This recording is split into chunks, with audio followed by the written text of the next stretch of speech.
Good morning, everyone.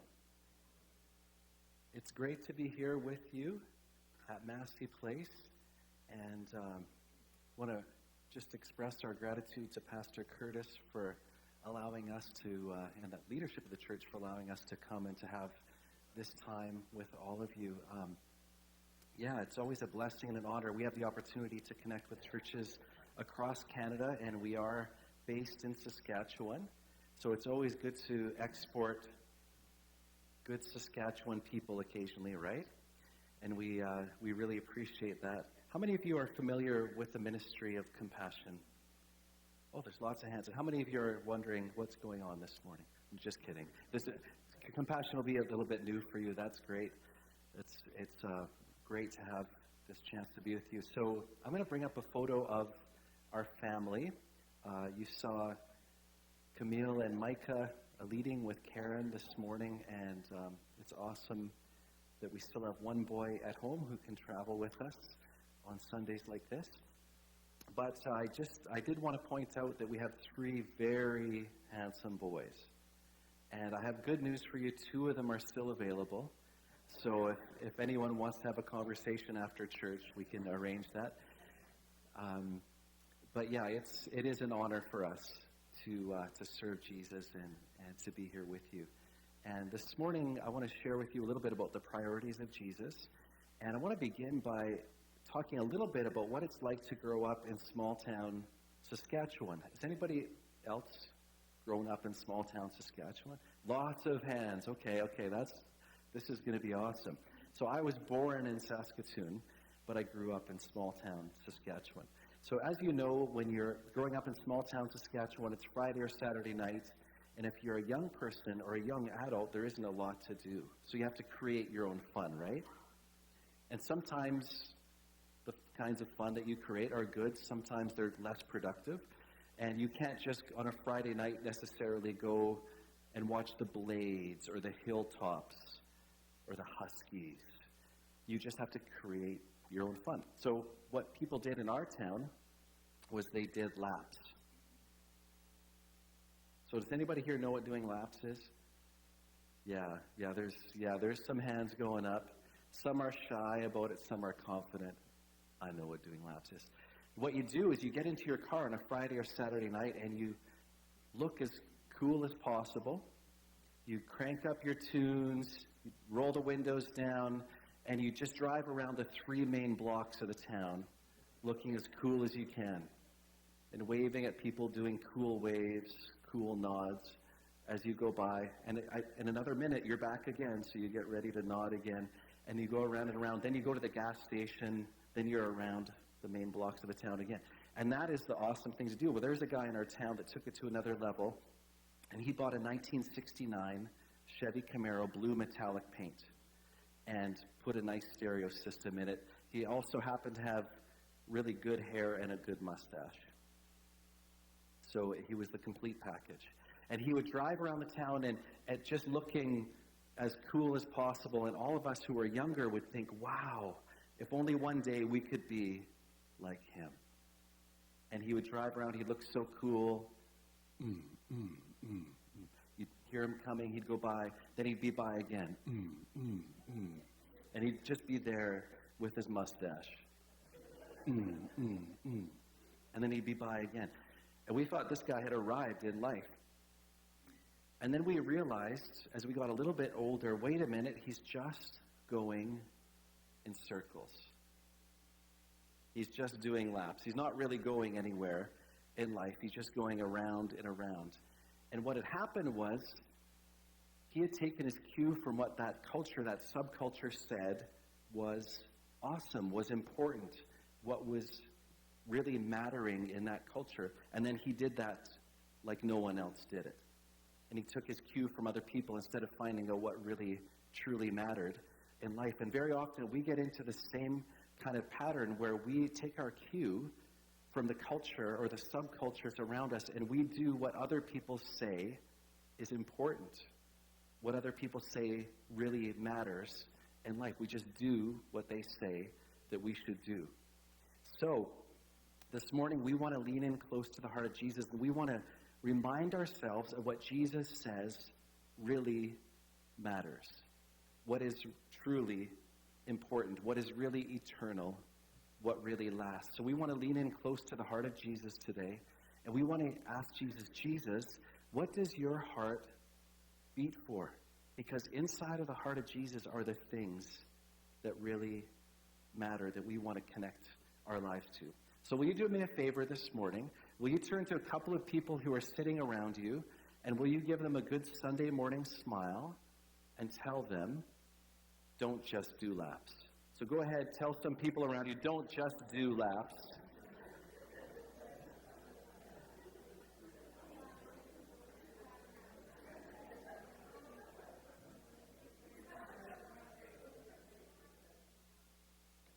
So if you have to do laps, that's okay. But don't just do laps.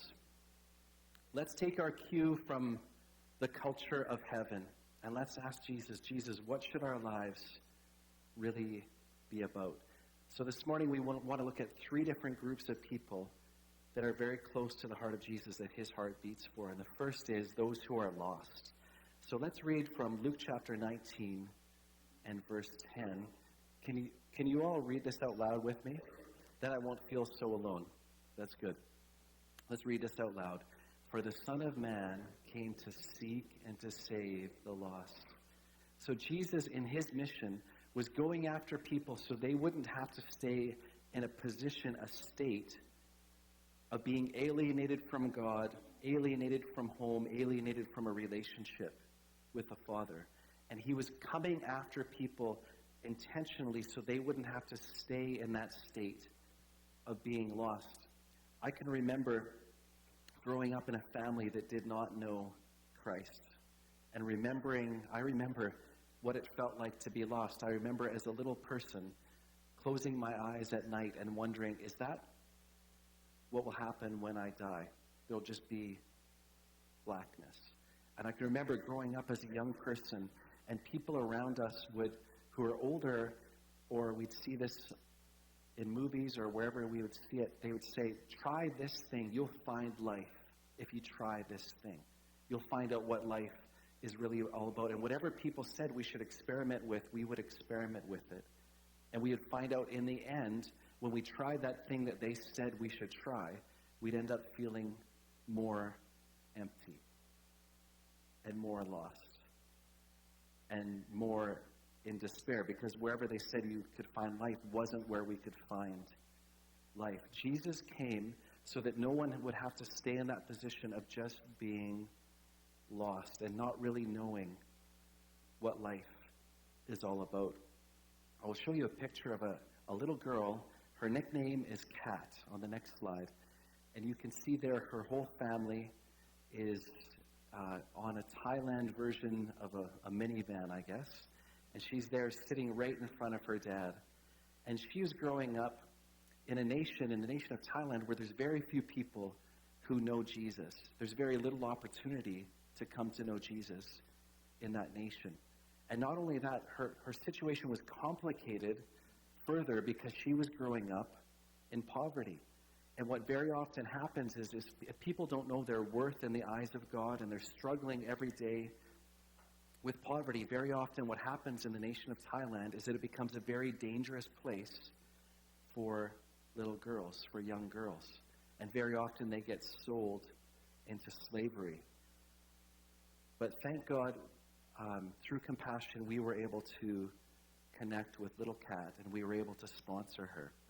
And she started to go to the Compassion Center every day, hear about the love of Jesus. She was cared for. She was protected. And as she heard about the love of Jesus and really experienced the love of Jesus, she opened up her heart. She gave her life to Jesus. And she started to grow and mature in her faith. She became a leader among her peers at the Compassion Center. And she got vocational training, and she was graduating out of the program.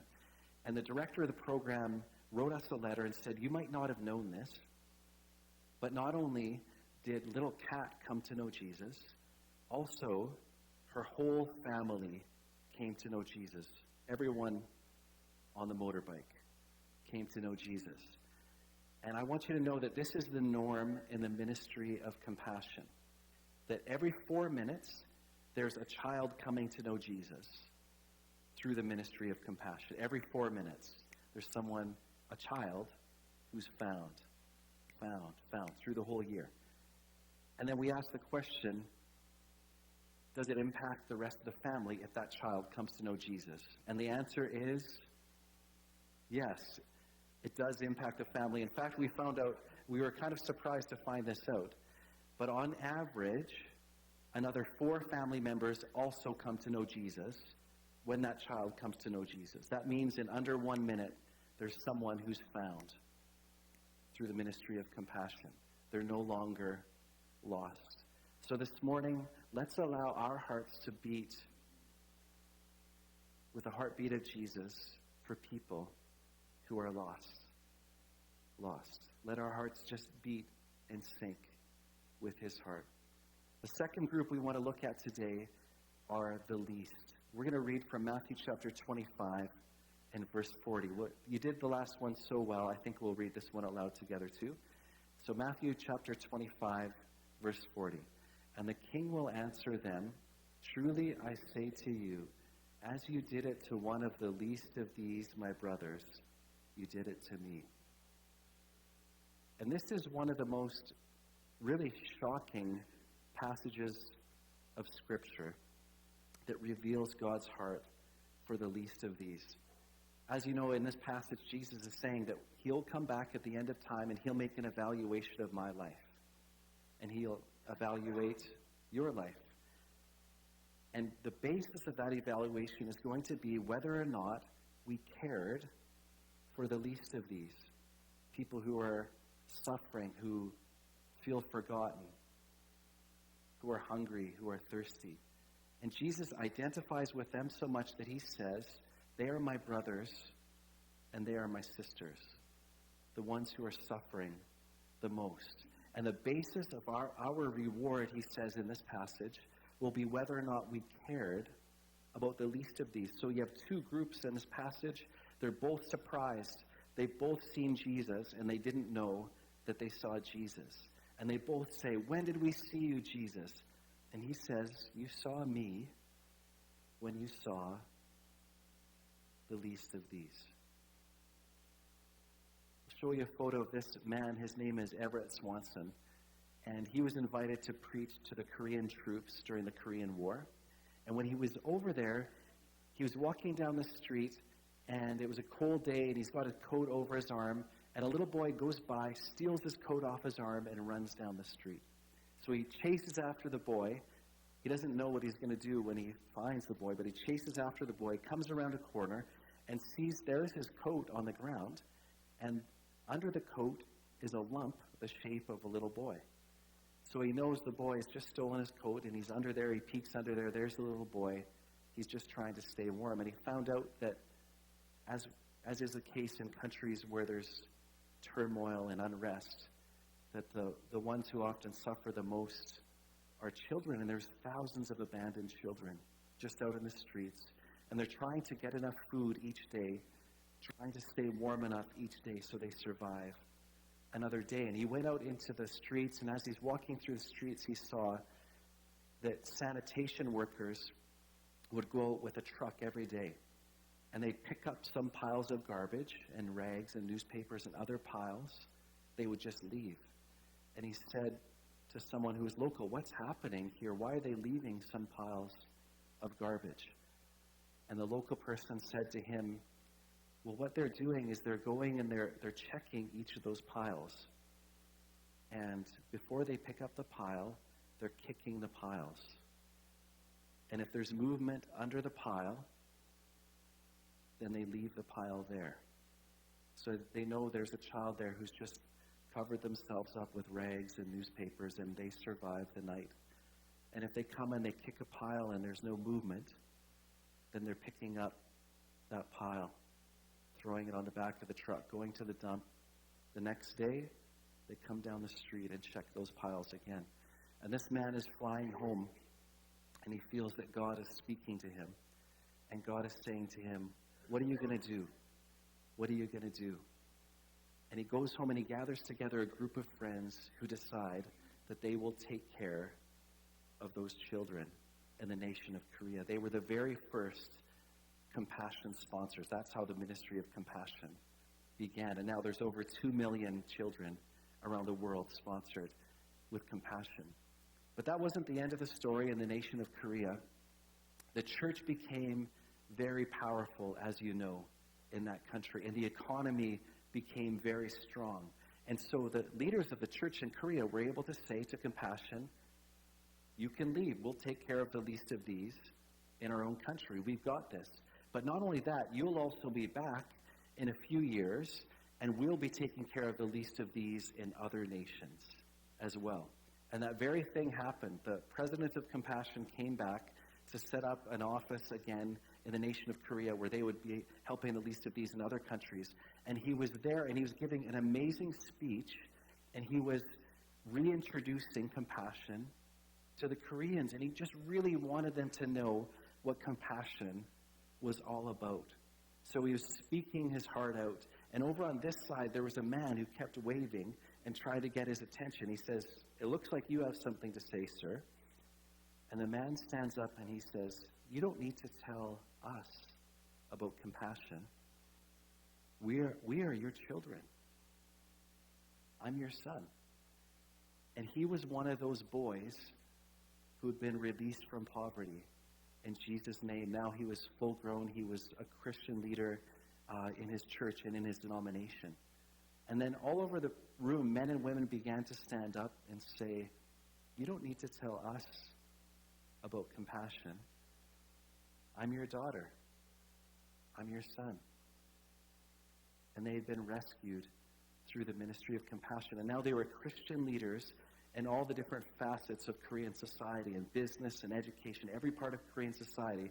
In fact, the way that God turned the nation of Korea from darkness to light, and I don't know what the stats are currently, but I think they're around, I'm going to guess at least 60% of the country are Christians. It might be higher. The whole nation was completely turned around. And how was it turned around? It was turned around when God peeked under those piles of garbage and saw the potential that was in the least of these. And when someone made an investment into their lives, they became the very ones who turned the whole country around. And so when we think of the least of these, we're not thinking in terms of pity. We're thinking in terms of the potential that God has placed inside of their lives that will come out as we invest into their lives. So this morning, let's allow our hearts also to beat with the heart of Jesus for the least. The least. The third group we want to look at today are the littlest. Did you notice that when you read the Gospels, that little people are a very big priority to Jesus? Has anyone ever noticed that before?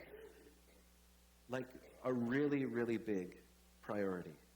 And so these are a couple of those passages. I'll just read these first of all, from Matthew chapter 19. Then children were brought to him, Jesus, that he might lay his hands on them and pray. The disciples rebuked the people. So Jesus is on his way to see the important people, which are probably in this passage. It doesn't say it explicitly, but probably adults, people who have position of power in the community. And the disciples want to get Jesus to the important people. And as parents of young children are coming and wanting Jesus to bless these children, they're actually blocking out the young parents like LeBron James. If we have any basketball fans, or Kawhi Leonard has now left the country, all those things. So anyways, they're blocking him out instead of letting these parents come to Jesus. And Jesus has to teach the disciples a lesson, and he says, let the little children come to me, and do not hinder them, for to such belongs the kingdom of heaven. And he laid his hands on them and went away. So in other words, Jesus is saying, disciples, your job is actually the opposite. Your job is to make the way as clear and as easy as possible for little ones to come to me. I want them to have the clearest path to come to me. And he's really making our job simple and easy there, isn't he? Just make it easy for young people to come to me, because I have a special place, a strategic place for them in my kingdom. They're going to be used in a strategic way to advance my kingdom on earth. And then in Matthew chapter 18, whoever receives one such child in my name receives me, but whoever causes one of these little ones who believe in me to sin, it would be better for him to have something heavy tied around his neck and for him to be thrown into the South Saskatchewan River. That's not what it says in the Greek, but it's really extreme language here. And what Jesus is communicating is that the care and the protection and the well-being of little people is very important to him, because they can't care for and protect and take care of themselves and care for their own well-being. They need someone else to look out for them. So when we read passages like this, we have to agree children are a high priority to Jesus. I'll show you a photo. This will be my last story. Can everyone do one more story? Okay, I'll take that as a yes, a resounding yes. The young man in this photo is named Jonathan, and we met him when he was working for Compassion in the Dominican Republic a few years ago.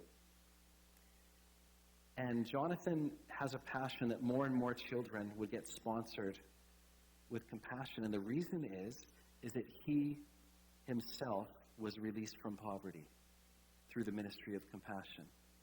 And he said that when he was just 7 years old, do we have anyone who's like age 6 or 7 or 8 who's in church today? So how old are you, young man with a nice tie? You're 8? Do we have anyone else in that range? So are you 7? You're 7, okay. So this guy, when he was big like you, he was sent out into the streets to sell little bags of juice. His mom would say, Jonathan, you go sell these little bags of juice, and if you sell enough of these, then we can eat today. And so he'd be sent out into the streets every day. Not only that, he'd been rejected by his father. Jonathan had been born as the result of a secret affair.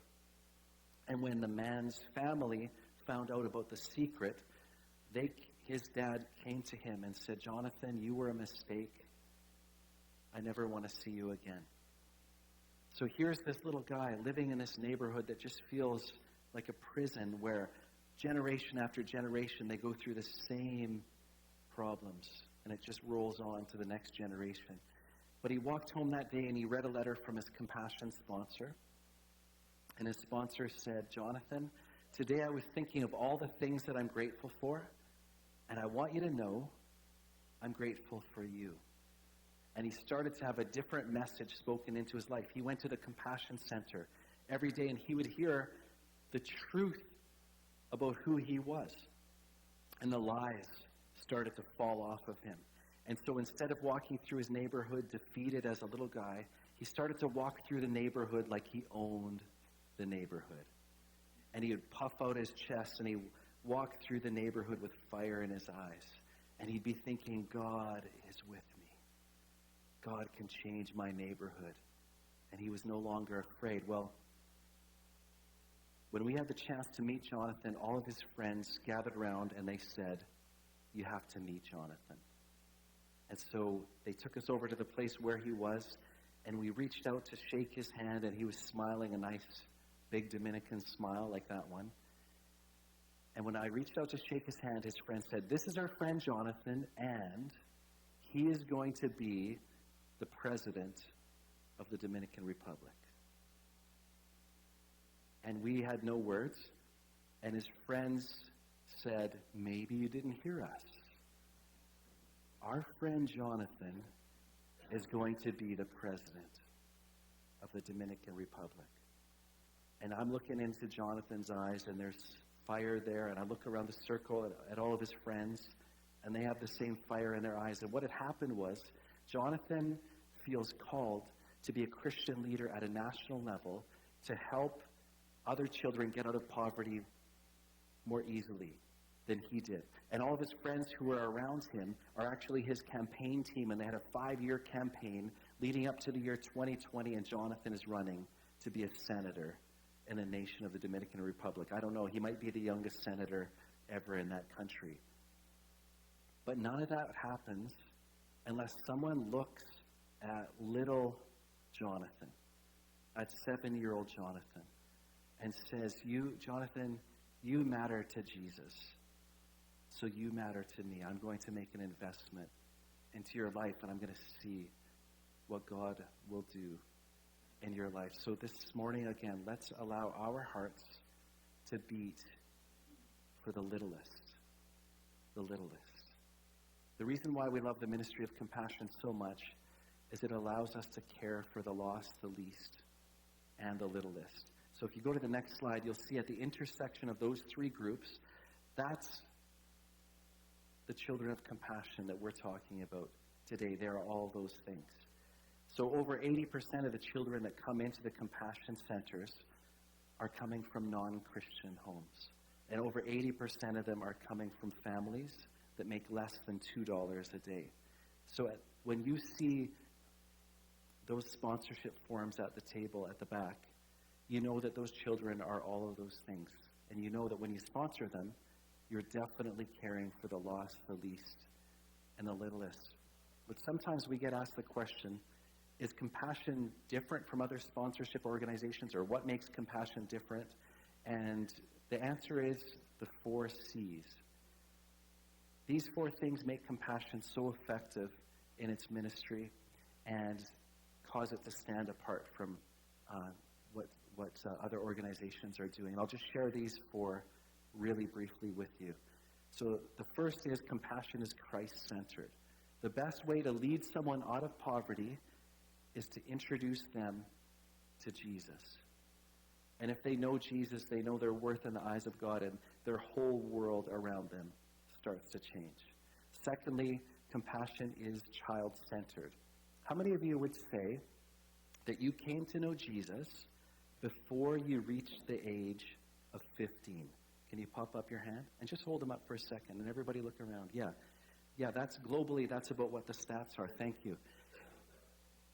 The best opportunity for developing and reaching people is if we can start when they're younger. The third C is church-based. And this means that as foreigners trying to help people get out of poverty, sometimes we get it wrong and we go in with a short-term solution, and then people, when we leave, they are more disillusioned. By doing everything through the local church, that means that the care and the provision is there for the people. In 5 years and 25 years, they're not going anywhere. They're ministering out of their local church. And fourthly, the other thing that makes Compassion unique is its commitment to financial integrity. And Compassion is always getting ranked as one of the top organizations in the world for financial integrity. So I want to just show you this video. And the video shows the impact that you make when you sponsor a child with compassion. So if you're ready, we'll go ahead and show that.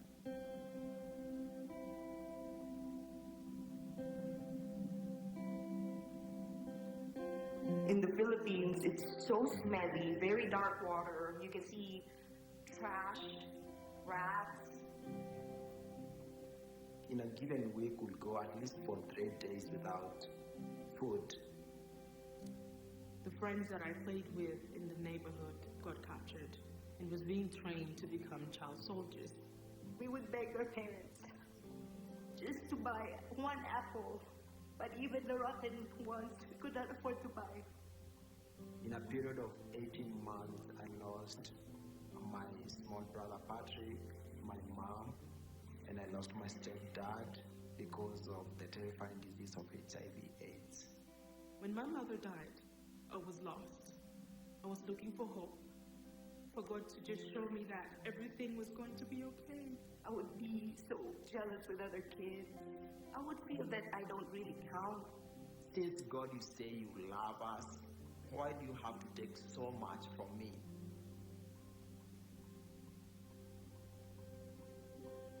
I don't know why Aaron Mitchell decided to sponsor me, but when he did, my whole life changed. People from Compassion showed up at my church But they said, you're going to go to school, and then somebody's going to write to you. I don't have to worry about whether my parents would have enough money to keep me going to school long enough to become that educated person that I wanted to be. We go to school, and it's usually like really good meal that we don't usually eat, and especially spaghetti and fried chicken. And you, like, even if I get sick, someone was there to take care of me. I felt safe. I felt wanted. My sponsor is Edwin Bunny. Maria and Hans Shrew. Aaron, me too. 5 women from a Lutheran church that were sponsoring me, that really invested in my life and changed my life. I am now a physical therapist, and I'm working in a hospital. Today, I'm a clinical social worker. I was the first child in my family to go to high school. I was the first child in my family to go to college. I have a bachelor and a master in biomedical engineering, second master in engineering management, and I called me into ministry, so I had to go and get a third master, master of divinity. In Kenya today, I have a ministry called Youth Arise Africa that works with boys who don't have father figures. We opened a small school. It's now providing the same opportunity that Compassion provided to me, to close to 300 kids, so that they too can break out of the cycle of poverty. Whatever you do for the least of these, You do for me. You did it for me. You did for me. Sponsor a child today to break the cycle of poverty in a child's life, like my sponsor did for me.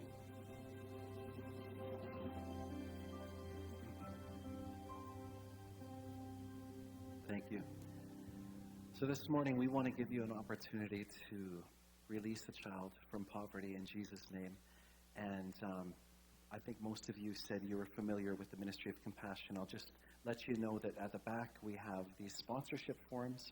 And what we encourage you to do is just take a step of action and fill one of these out today. Leave it with us, and we'll ship them all in together. It just takes a moment to fill out these forms, but it will make an impact on that child's life for an eternity. And the way it works is the first part of the form is giving you information about the child, and the other 2 parts are the parts that you fill in and you'll leave with us. And this morning we also, when you sponsor a child today, we'd like to give you a small thank you gift. And this thank you gift is an album written by a songwriter that's my favorite songwriter in the whole world, also the most beautiful. It's my wife, Camille.